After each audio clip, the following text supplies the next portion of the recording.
Chapter 17. "My warrior has returned," Mrs. Phillips said, holding him at arm's length. "Do I look any different?" asked William. "Perhaps a little wiser," she said, cocking her head to one side. "But otherwise no different." "But I don't look taller and stronger now that I've defeated the wizard?" He flexed the muscles in his right arm. "Nonsense. You were always strong enough. You just didn't think so." They ate dinner in the courtyard together, the way they had during the week of training. The table seemed larger and less welcoming without the knight.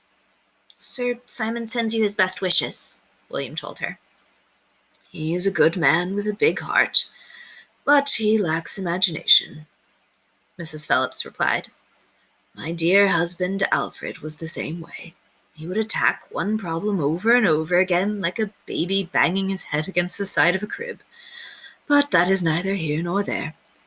I want you to tell me about your adventure." "Didn't the tapestry show you?" William asked. "Yes, I know the bare outlines. Now I want to hear the details." William told her the whole story, dragging out the scary parts and glossing over the moments when he'd made a mistake or his courage had failed him. When he was done, she sat back in her chair as if she'd just finished an enormous meal. "Now you know the true answer to your own question, William. A courageous person is one who must first conquer fear within himself." She stood up. "Come with me to view your treasure." "What do you mean, my treasure?" he asked as he followed her up the tower stairs. When she pushed open her bedroom door, he could see nothing different about the room. He stepped forward to examine the tapestry that stood in front of the fireplace, but her voice stopped him. "Not that way, William. Over in the corner behind you." He turned around, vaguely aware of a dark shape over his right shoulder. He'd taken 2 more steps across the room before he realized what he was looking at. "It's the wizard!"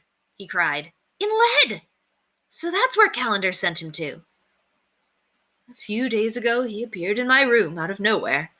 I looked up from my stitching, and there he was. I knew from the tapestry you'd triumphed, but I didn't expect such an unwelcome visitor."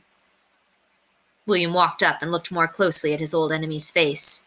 It was frozen in a look of horror that the mirror had produced. The creases around his lips and eyes curled into gray metal, the mouth open in an anguished cry. "He saw a locust in the mirror. It must have been horrible," William said, in a voice filled with awe. "I'm glad I broke the mirror. Nobody should have the power to look at the secrets inside another person." He reached up to touch the wizard's cheek. "Don't, William!" Mrs. Phillips cried. "Remember what your touch will do." He drew his hand back just in time. "I forgot," he said, his voice shaky with fear. Mrs. Phillips took his arm and led him gently away. They decided to spend one more night in the castle. The 2 of them secured the drawbridge and took a last stroll around the wall walk. "I'm not quite ready to go back," William said. "I know what you mean," Mrs. Phillips said. "The world out there doesn't seem quite as important anymore. Although I will be glad of a new jar of Marmite and a brisk walk in the countryside instead of around here. I forgot you'd been cooped up in here a pretty long time." She stopped and looked at him. "Now, when I head down the path to the bus stop tomorrow afternoon, William, no funny business, all right?" "Right," he said. "Although I do have a special token that makes people green from the roots of their hair right down to their toenails. Don't you think your brother would like you to come home a whole new color?" He dodged away from the punch that she aimed at his shoulder. The next morning, they ate the last of the granola for breakfast and changed into their old clothes. They met downstairs in the courtyard and raised the portcullis together. Mrs. Phillips was carrying her suitcase, the old blue raincoat, and the fire screen. She saw William looking at it. "I know it will be clumsy, but I want a record of our adventures," she said, a bit sheepishly. "Have you got everything? Where's Bear?" "In my backpack. I wouldn't leave him," William said. "Well, where shall we do it?" "Just outside the castle, so we don't damage anything when we grow." "You're right. I've gotten awfully used to myself this size," she said.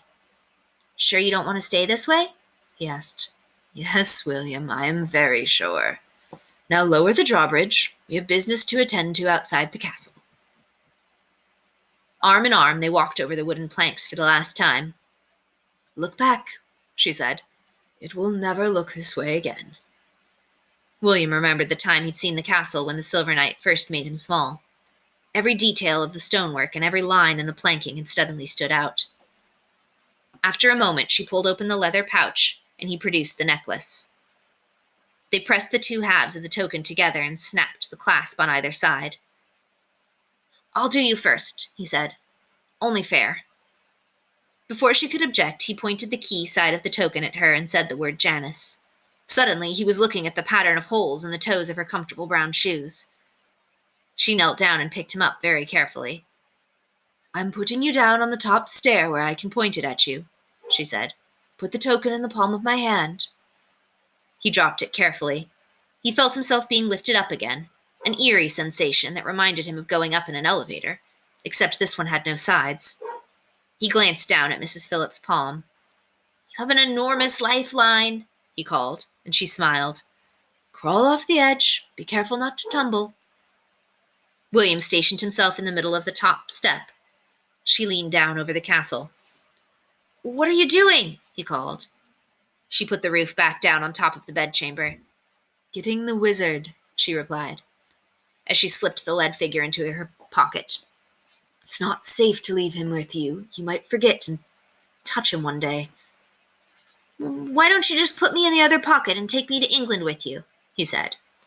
Oh, William, don't tempt me. Are you ready to grow? He nodded. As she pointed, holding the token between her thumb and her index finger, he closed his eyes. Except for the slight sensation of air passing his face, he felt nothing. Open your eyes, William, she said, and he knew the magic had worked for the last time. Downstairs, the clock was striking 4:15. They stopped for a moment in the kitchen so she could look around. Just where I left, he said, nodding at the calendar by the refrigerator. You know how careful Mom is about crossing off the days. I'm sorry about the time you lost, though. It makes me feel younger, she said. We'd better go. Bus should be coming soon. He took her suitcase and they walked out the same path they'd taken before. Do you still have the token? He asked. Yes. The wizard in one pocket, token in the other. I'll drop them both off the side of the ship when I'm crossing the Atlantic. Do you want to see my floor routine for the meet? I could do it right here on the grass. We have time before the bus comes. Robert wouldn't approve. The ground is uneven. Never mind, we just won't tell him, William said. All right. Do the one you used to knock over Alistair. So right there on the grass, he did a round-off, 2 back handsprings, with an Arabian front somersault. She burst into applause. He ran to her, and she put her arms around him one last time. Goodbye, he said, into her rumpled dress. They both could hear the roar of the bus engine as it started up the last hill towards them. He hung on until the last moment. But in the end, he was the first to take his arms away.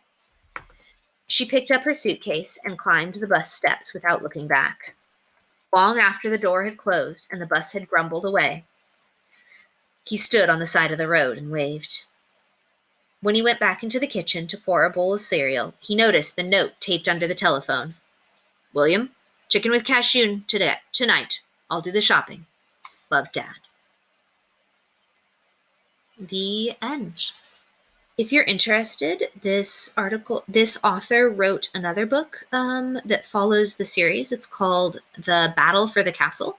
You are welcome to track it down yourself and read it if you want. Although I would like to warn you, I personally found it a little scary compared to this one. So if this one was a little bit creepy for you, I wouldn't start on that one next. Hope you enjoyed it. Bye, everyone.